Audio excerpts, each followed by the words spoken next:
Xbox Series X and PlayStation 5 have both had their chances to have their first play event for 2020. Both have had the opportunity to showcase some games for their upcoming next-gen consoles. So which one, after both of these companies' first event, is truly looking better at this point in time? What is good, everybody? It is your boy Cab back with another video for you guys. Today we're doing something a little bit different, something I probably won't always do. Like, I'm not really a techie kind of guy, but at the same time, when it comes to the Xbox and the PS5, this is something that I feel strongly about, of course, seeing how I'll have one of them on day one when it does finally release. What we're going to be doing in this video today is comparing not only both events, but also taking a look at the specs of these consoles and really determining which console is better at this point in time from what they've showcased. Now, can this change? Of course. Xbox can come with some absolutely live event next time around that makes people change their mind, and same can be done for PlayStation. So again, this can change, but what we're going over is all the stuff we know up until this point in time. Now, the first thing we're going to take a look at is the specs. Now, again, I'm not the most techie person in the world. I don't necessarily know what all this stuff means. So we're kind of just going to put the specs up on the screen for you guys to check out for yourself if you are a tech person. Maybe this will be something that you can fully understand. Again, I'm not the most techie person in the world, but I do know that at this point in time, as far as the specs go, the Xbox is looking better. I have friends, of course, who are techie and have a lot more knowledge in this area, and just in general, you see it across Twitter when the specs first came out. The Xbox has better specs as a console than the PS5 actually does. But how much does that really matter when you're talking about actually having fun on a game? Because what matters when it comes to a game is the video game itself. And that's what really matters to me more than the consoles themselves. Both consoles are going to be absolutely amazing. But to me, what matters right now is the exclusives, guys. And first, we're going to go over the PS5 games. Not all of them, of course, just some that really captured my eye, I guess you could say. But in total, there was 25 games announced. Really 26, but we're not going to count Grand Theft Auto 5, considering that has been out for like 5+ years already at this point in time. Really been out longer than that. Like, damn, GTA 5 has been out for a while.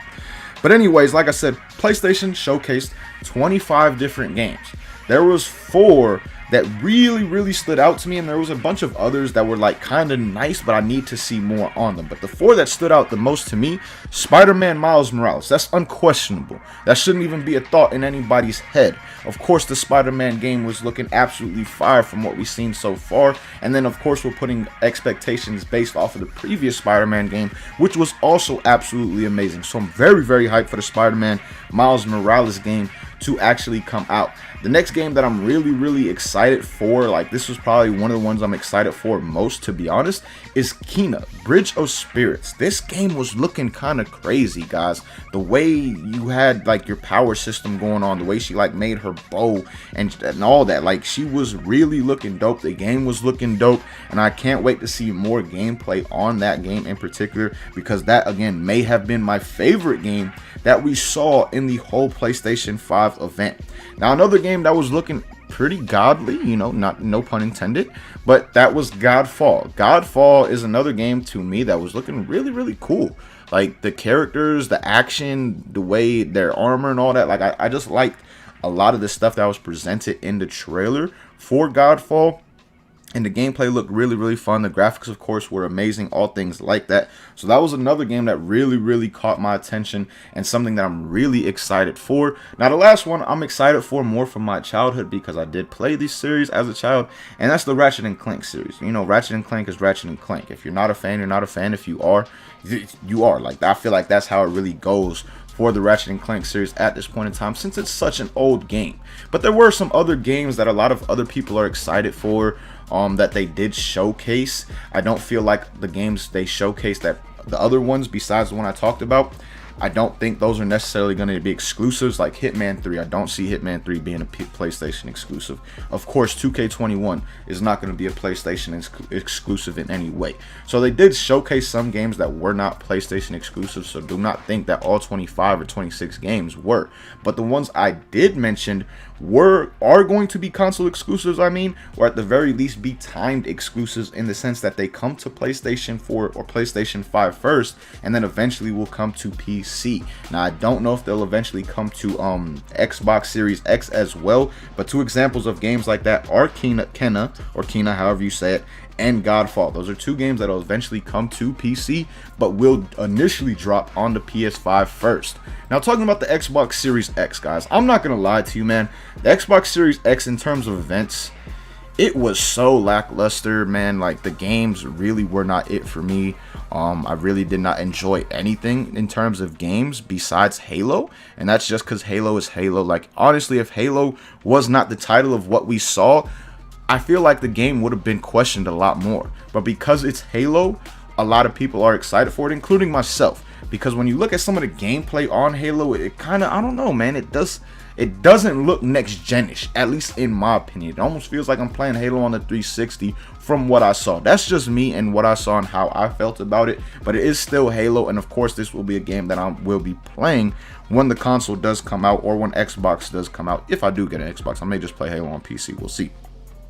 But the other game out of the 23, because they did showcase 23, that I was excited for, or somewhat excited for, I guess you could say, is Phantasy Star Online 2. And I'm not even a Phantasy Star Online fan. This was just a game that out of all the showcase piqued my interest somewhat. Besides Halo, it was the only other one. The gameplay was looking kind of dope. The action, all things like that, was looking really cool. But again, I don't know too much about it, and I've never been a Phantasy Star fan up until this point. But those were the only games that piqued my interest in any way, shape, or form. Now, they did have Fable. Fable, I know, is a big thing for a lot of people. Personally, to me, I've just never seen the interest in the game. I never saw the fun in the game. But again, it is something that a lot of people like, so that was somewhat of a big announcement as well, no doubt. But besides that, again, they really did not announce much. And unlike PlayStation, even the games I didn't go over, they still had a lot of interesting looking stuff in the games that I did not go over. It was not like that for Xbox at all, in any way, shape, or form, at least for me. Again, this is all based around my opinion on these two events, and like I said, Xbox to me really just did not show much, and as of right now is definitely the loser between the two consoles. And if you look at the like to dislike ratio of these two streams on YouTube, that is another indication to show how the fans, how the community responded to what Xbox did as opposed to what PlayStation did. PlayStation performed way better in terms of the likes to dislike ratio, whereas Xbox really didn't perform that great. A lot of people were not happy with what they had to show, including myself. So again, as of right now, to me, PlayStation 5 is way ahead of Xbox in terms of winning this next-gen console war at this point. But again, there can be things revealed that make people's mind, including mine, change big time. We still have a PlayStation 5 event to come this August, and then we also still have an Xbox event coming later on in the year. So that Xbox event, the second one, can absolutely wow us to the point where we're like, damn, hold on, I may have to switch my consideration for console here. So hopefully that's what Xbox does do on their second event, but I'm also hopeful that the PS5 event will be just as good, if not better, than the first one that they showed for us. But again, let me know what you guys think about these consoles down below in the comments. Which console are you leaning towards at this moment in time based off the first two events? And then of course the specs, if you're someone who takes that into account, which people do, the specs of these two consoles. But to me, like I said, both consoles are going to be performing and running great. They're both going to look amazing, so that's not really where my concern is. My concern goes more into the exclusives at this point in time. But I think, again, let me know your thoughts on all this down below in the comments. And as always, man, thank you guys so much for watching. Hope you guys enjoyed. Till next time, hope you have a good day. Peace, y'all.